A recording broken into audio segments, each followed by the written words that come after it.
Hey guys, it's Ann. Welcome to my home worm farming channel. If you are looking for a kind, friendly vermiculture community, then you are in the right place. Today we're going to take a look in on the worm factory and my red wigglers. Now, I did get this off of Amazon, and I do have a link for it below should you decide this is the kind of system that you would like to have. So we have been experiencing a little bit of a disruption in the house. Along with the new kittens, I'm also fostering some cats for somebody who's in the middle of moving. So we have complete anarchy in the house, and I have not managed to take care of the worms very well. The worms have gone to the bottom of the list. But what I do plan to do today is to do a really good harvest on this. And right now I'm basically just using this part as a sieve, and you can tell it is all pretty dried out here, but I'm just going to get what I can get and put it to the next level down, and then that is going to be our harvest, which will be part 2 of the video, where I'm going to show you how I am trying to resurrect the soil in my new property, where basically the house was abandoned for a good long time before I bought it. And so nothing has been taken care of along with the ecosystem. So let's take this off and have a look and see what the harvest is going to be for us. All right, well, that looks pretty good. Are there worms in here? Some. Looks like we do have some worms in here. So we're gonna have to use the aggravation method and get them out of here. I don't know that I can screen them out. It's a little bit too wet to put through a normal screener. And these worms are a little small, and they might actually go through my normal screen. So what I'm gonna do is I'm gonna set this aside with the new tray I'm gonna start today, and hopefully I can aggravate them into going to the next tray. Here we are at the next tray down, and believe it or not, this looks like it could probably be harvested too. You can tell it's not quite as finished simply because of the texture is a little more fluffy. Most of my bedding is shredded paper and cardboard. So honestly, when this breaks down all the way, it gets pretty sticky like peanut butter, but when it is maybe 70% done, then you get this very beautiful, crumbly, kind of compost kind of stuff. So we're going to make that the top tray and make that the pre-harvest tray. The next layer down, you can see that that definitely has unfinished bedding in there, but still doing really well. The temperatures have been very warm here, in 70s and 80s Fahrenheit. And the garden is in full swing, and the moisture, I'm really happy that the moisture down here has stayed good for the worms so that they didn't suffer while I was being disrupted. So that's great. Good moisture, could be a little bit wetter, but not bad. Let's look at the next layer down, which is the last layer. All right, here we are at the very last layer. It's a kind of compact and not broken down at all, and definitely could use some moisture here. So I am going to grab some water to add to this when we're done and ready to feed, and then hopefully this layer will get to be in a better shape. At least, I mean, it's damp. It's still damp. There's worms down here, and I mean, they came here of their own free will, but it's not ideal. All right, let's look at the very bottom and see if there's anybody in the tray. Nope, nothing in the tray. So we can reassemble this and get them fed up, and if you're interested to see how I am going to add the worm tea to my new food forest, stick around. All right, so here we go. We've got the new tray with just the cardboard and the risers here. That's just to help distribute the weight. So here's my anarchy I'm talking about. Yeah. Yeah, Shadow really wants to be friends and Aurora really doesn't. All right, let's get this stacked up and get these guys fed. Sidebar, proof that perhaps this cat is actually an alien. She is not afraid of cucumbers. Not much anyway. Viral internet thing broken. Ember, cucumber. I'm betting on Ember. Okay, so this is going to be the feeding for the worms today. This is frozen coleslaw and then the cucumber. And then whatever's left of those oranges that dried out and did not get eaten, banana stem. And I'm going to cover that up because cabbage, it's been frozen, so it doesn't smell right now, but as soon as it thaws, it's not going to be ideal. So we're going to want to cover that up. And then next time we can start 2 trays after we get done with the harvest. All right, stick around and let's go make some worm tea and revitalize the soil. So in case you're wondering what the aggravation method is, I figure I probably have not done that on camera for maybe even years. So basically what I'm going to do here is I'm going to grab a handful of castings and harvest it, and wait for the light to aggravate the worms and make them dig deeper. And eventually I will have all of this being worm free, or mostly. Okay, this takes probably about a half hour to 45 minutes. Nobody needs to be bored with that. I'll bring you back when we're making tea. Alright, here we are outside. I am filling up a bucket of water for the first thing of worm casting tea. Here's the worm castings. Here's the sieve. And here's something that I picked up. It is a garden hose filter. So just in case you have chlorine, pyramidine, whatever the story is, and you don't have time to let it sit for 24 hours, you can get one of these and attach it right there onto your hose, just like it's another hose attachment. And then your worms will have nice, clean, safe water. So I have added probably about a quart, and it needs to sit there and kind of dissolve for a little bit in the water. So while we're doing that, let's go take a tour of the food forest. Alright, so we're just gonna go around in a loop. Nothing's a particular age, but we've got, starting with a blueberry, that's a butterfly bush. There was a fig there. It might come up, it might not. More blueberries. And then this contraption is, I need to get farther away so you can see it, trying to do something similar to an espalier for a peach, but as I understand it, they don't take to being espaliered very well, so we're trying an alternate method. We'll see.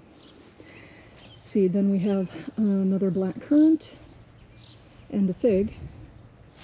2 more black currants, which if we get down here, I'm sure you can see I've got some that are ripe. If you don't like sweet tart things, they're not for you. Then we've got the red currants, significantly smaller, similar taste. Then what you see down here is the remnants of my wine cap mushrooms. Wow, I did not expect them to explode like this. I layered them with hay and regular hardwood mulch. I've got more than I could ever eat. They are, let's see if I can back up. They were planted from the red currant over to the fence, and they have spread all the way to the peach, which is great. Love me some mushrooms. Then maybe next year, oh no, I do. I have champagne currants. Aw, look at the little bit, and one fell off right just for me. So these are just a pink version of currants. This is brand new. I just planted it this spring. Looks like it could use a little nitrogen, eh? Alright, let's continue on. Okay, here is another of the fig trees. These are all like Chicago figs. Let's see, is this Chicago or is this brown turkey? So these are the ones that are hardy up north, supposedly. I'm currently in 6B, which I gained an entire zone, and yeah, he's a mess. But, you know, gotta have the woodland creatures in the food forest, right? Then I've got the starts of my blackberries here. Looks like they're flowering. I think that is the only one I'm gonna get any fruit off of this year, because the other little one over here doesn't have any flowers at all. But it's a blackberry set. And in case you're wondering, the currants and the blackberries, let's see, no, the currants came from M.I. Gardner, the blackberries came from Stark Bros, and then I got some other blueberries from Michigan, M.I. Gardner. Had basically good luck with everything, no complaints. So these are the new blueberries for the year. Don't expect to get anything out of them. Then this grass looking stuff is lemongrass, and of course those are easily identifiable as dandelions. So then we have the first of the apple trees, and everything's on year one. I don't expect to get any fruit, but these are all on dwarf stock. Got some Jerusalem artichoke growing here. I've never tried that before. We'll see. Then here is what is called a columnar apple. Never tried that before, but it's kind of a dwarf, but it just grows like a stick, from what I understand. Then I have another dwarf apple here, but we have to get up close to see these. These are honeyberries. Planted them last fall. They're still super tiny. I don't know what I was expecting. Blueberries and raspberries and currants have all grown way faster, but these grow really slow. I have another one. Bought it in October, just got it this week. So sometimes when they say they will send it when it's appropriate, sometimes it means appropriate from when they're having it on stock, not necessarily weather appropriate. Then I've got my comfrey there, which I definitely need to chop down and feed to the other plants. Then we have the two plums here. Again, brand new. Not likely to get any kind of fruit on them this year at all. But they were sticks when I planted them, so this whole thing is new growth. And then, of course, happy little flowers. Let's see if that's giving the worm castings enough time to dissolve. Perhaps it's because the water's a little cool, but they still, I'm going to have to run these through my hands a little bit to get them to dissolve. But the first big bucket is going to my latest addition, which is a pecan tree. So we are going to start off by giving him a 5-gallon drink of worm castings.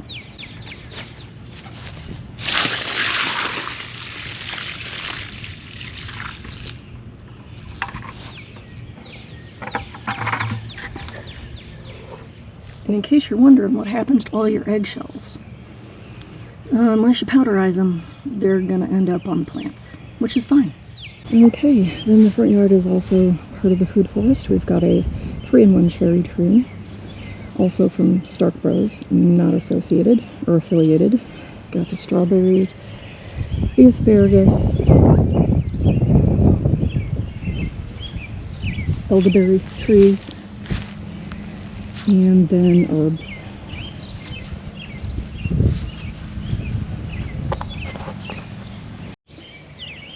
Pepper plants are doing pretty good.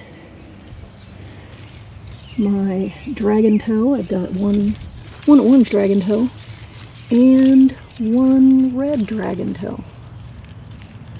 I guess my peppers like to paint their toenails different colors. Everything else is kind of still in waiting. Volunteer pumpkin from the worm castings. The tomatoes, they're growing, some of them. It's been so on again, off again here. But these are the Manitobas, so they're determinate and fast growing. The rest of the indeterminates and dwarfs are still in progress. Here's an entire bed of acai, or Antipe acai dolma. They are big and they have the heat of a jalapeno.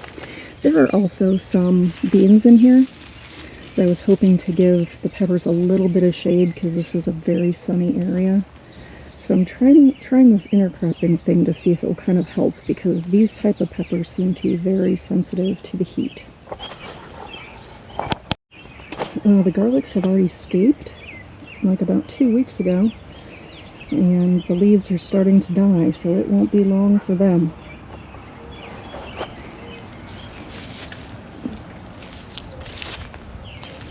The onions that I've multi-sowed are doing pretty good.